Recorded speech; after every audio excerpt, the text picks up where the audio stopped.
Hi everyone, Crystal here from Galaxy Finds. I am coming at you with a what sold video. I know, it's been a very long time since I've done one of these.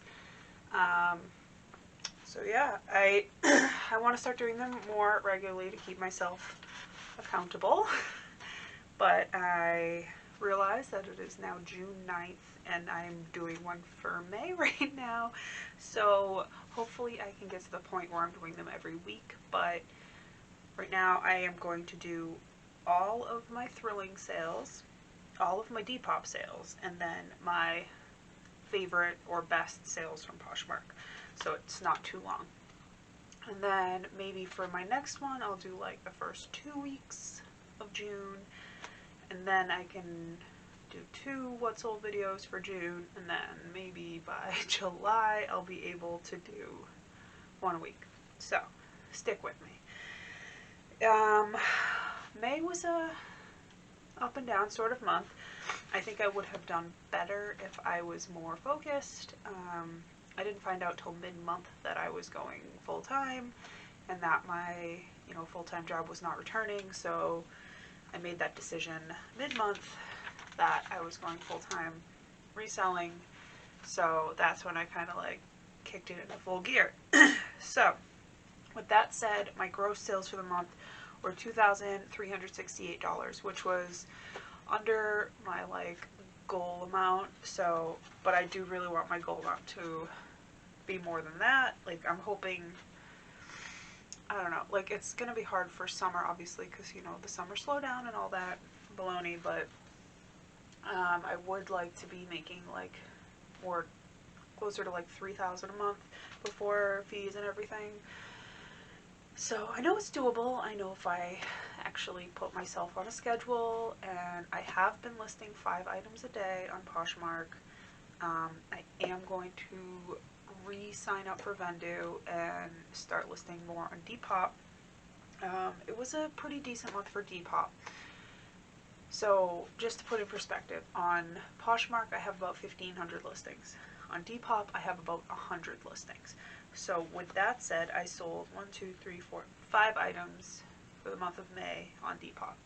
So I think that's a pretty good percentage, like, so if I have more on Depop, I obviously will sell more. And Thrilling, I listed like 87 items in the month of May. They were having this like incentive program where like if you listed a certain amount of items, you got into their like wholesale early, or you got like a shout out on their Instagram.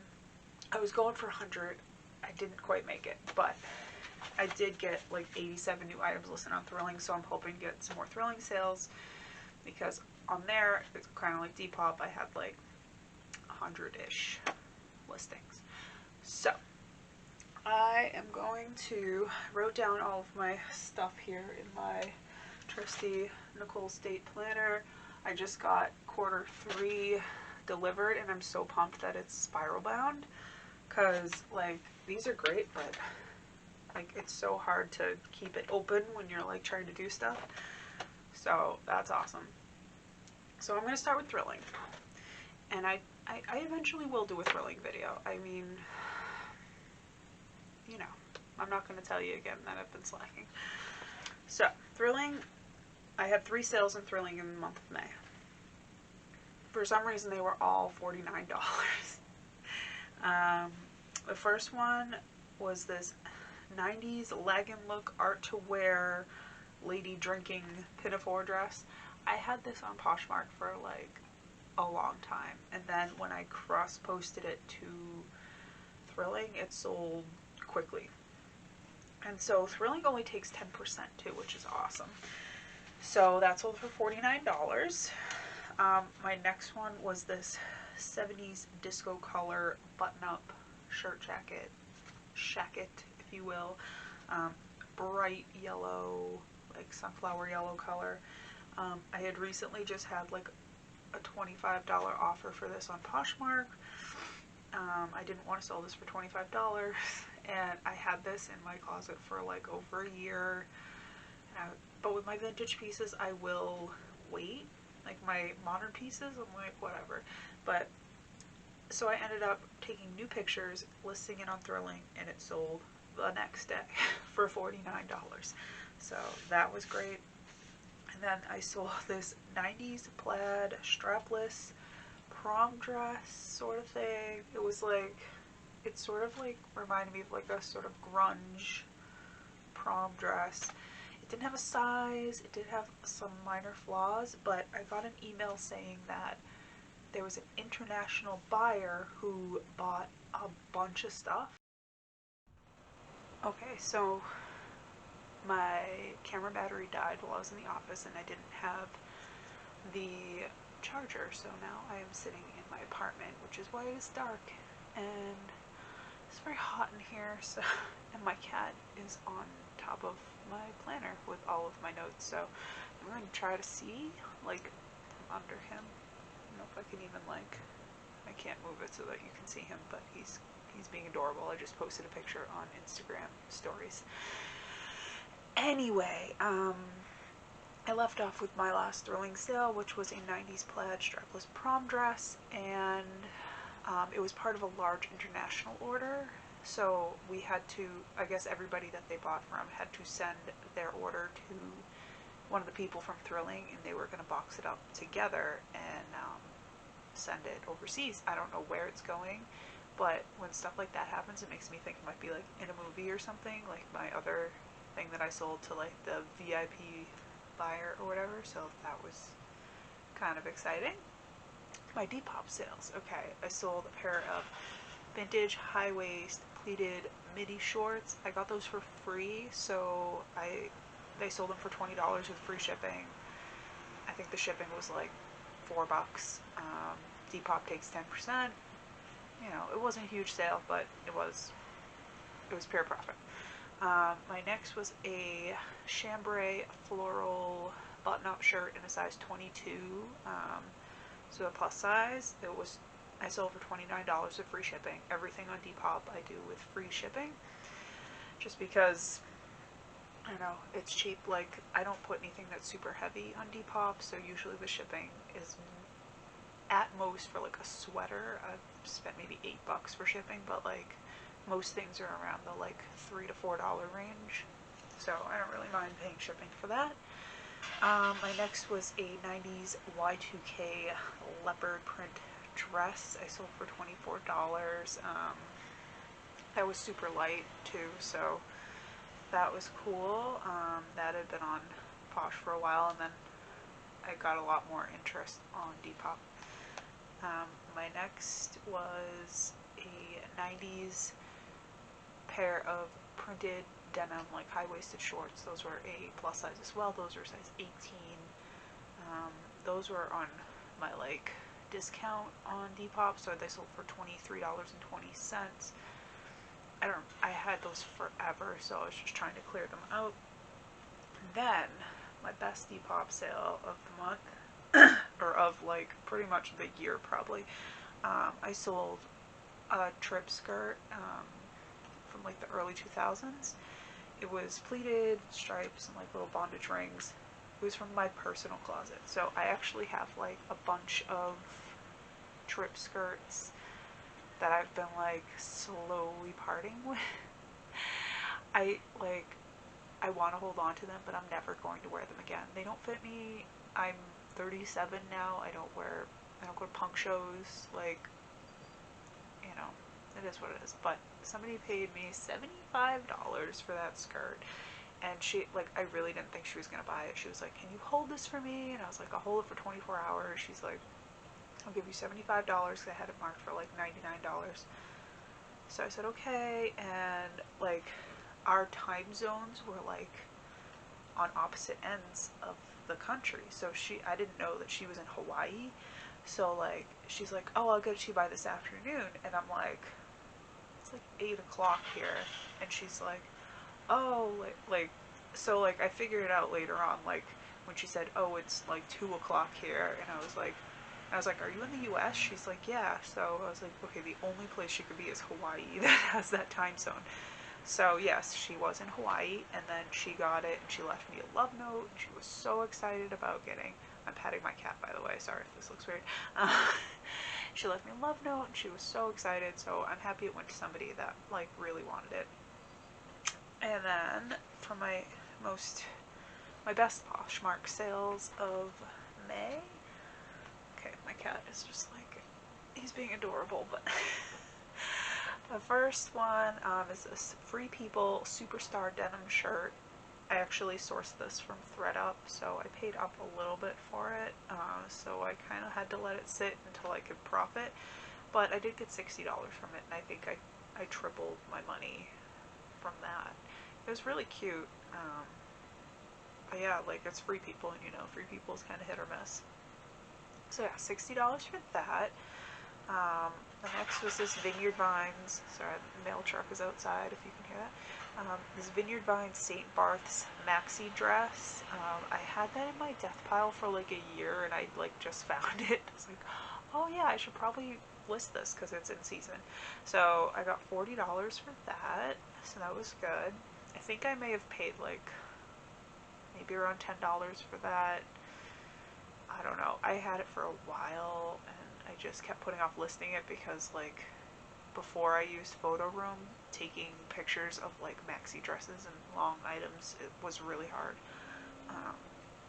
Yeah, so my next is, this was a really fun one, is this vintage Zodiac belt buckle with the Aries Zodiac on it. I went to an estate sale with my mom, and I got this for $4, and I was just like, oh yeah, Zodiac stuff like sells really good. My mom's like, what is that? But it sold like immediately for $35, so that was a good pickup. I got, okay, this Smack Parlor dress, which Smack Parlor is sold at ModCloth, and like, it's one of those brands that does like the retro, you know, like the wannabe vintage, like reproduction stuff. But it was a really cute dress. It was like a floral, it's called a floral dot dress or something, and that sold for $40. So this next one was also a ThreadUp flip. This was in their like undisclosed brand, whatever. The one where they don't have a brand name is because the tag was missing. So this was actually a Sandro sweater, which those are very expensive, and it's called the Sorello, and it just said happening across it, which was like, whatever. I was like, I was able to Google image search it like real easily, and it came up, and I think I paid like $5 or $6 for it, and it sold for $100. But I really didn't think that it was actually going to sell, because the person who bought it outright for $100, and I was like, sweet. And so so I get home and I'm going to print out the label, and there's no label. I'm like, what the hell? And so I go into like my sold listings, and I go to print the label from the sold listing, and it says address not available.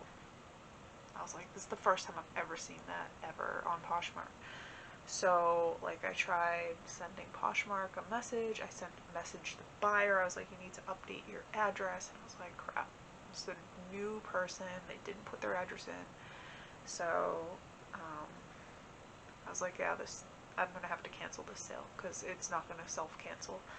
So then I waited till the next day, and the buyer actually updated their address, and I was so pumped. So that was a $100 sale. Next was another thing I got at an estate sale, is this silk, like Asian printed scarf by Jim Thompson. So Jim Thompson has a website with like all different kinds of like art to wear scarves and stuff. They're beautiful, like, and so yeah, I ended up selling it for $35, which I only paid $4 or $5 for it, I think. But it was so pretty, and yeah, it was one that I'd never heard of, so Jim Thompson, that was a good one. My next was this Perla dress that I've had for quite some time. I think I only paid about $5 for it, but it's a vintage Perla dress, and it was strapless. It had this like sort of like meshy like wrap I don't know, it was very strange. It was very hard to photograph. The photographs I didn't think looked very flattering, but it did sell for $65, so there we go. The next thing was another thing that I had sitting forever. I actually got this sweater at the bins. I think I got it the last time I went to the bins, which was on my last birthday, my birthday in 2020, January 2020. It was this Vince woolen cashmere sweater. It was very good condition and super soft and oversized and whatever, and someone offered me $75 for it, which I gladly took because it'd been sitting for a year and a half. This next one had been sitting even longer. This Mary Mecco button-up shirt. Mary Mecco is an artist, and they do a lot of collaborations with different brands and stuff, but this was like an older Mary Mecco piece. I mean, it wasn't that exciting. It was just like a gray and black, like, I don't know, a button-up shirt. So that had been sitting forever, and I got an offer of $63, and I took that. And that was good. This next one I wanted to share because it was like it's like a handmade kid's dress. I got it, I think, at like some Goodwill or something. I didn't pay much for it, but I just thought it was so cute, and it was really well made, and like the brand is like Du Refifi Chez Les Filles or something. It had like a bird print on it. The material's really thick. But yeah, somebody paid me $39 for that, and it was just a kid's dress, and I think it was probably like a 3T or so. It didn't have a size or anything on it, so I don't know, I was happy about that. I got two more I want to share. This is another brand that was new to me that sold overnight. It's called Angel Rocks, which kind of sounds like a crap mall brand or something. It's ANGELROX, and it was this shirt that was like bamboo. It was made from bamboo or something.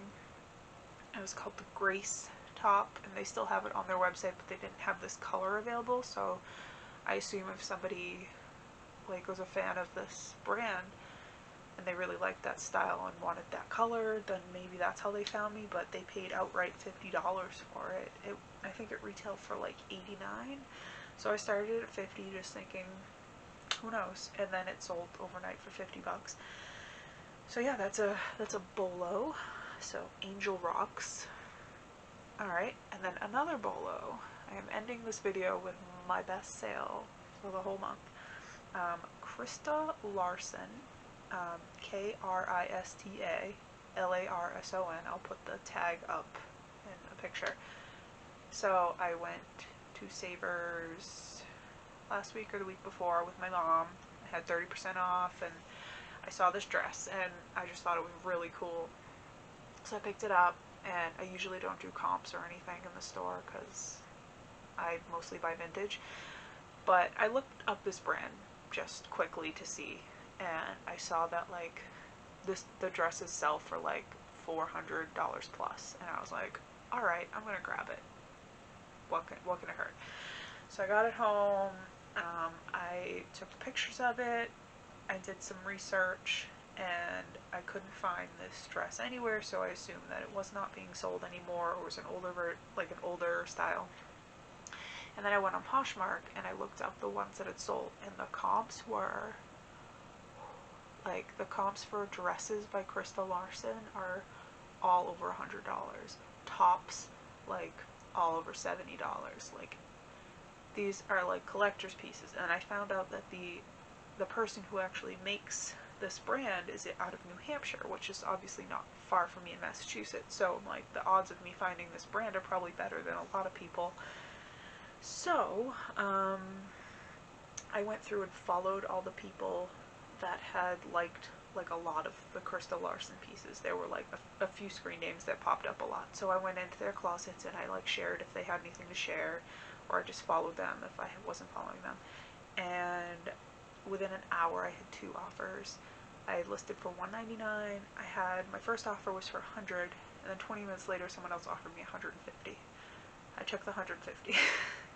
and that almost paid for my entire haul that day, so I was happy with that. And those are my best sales for the month of May. I hope you enjoyed this. If you did, give it a thumbs up. Yeah, thank you for watching. Bye.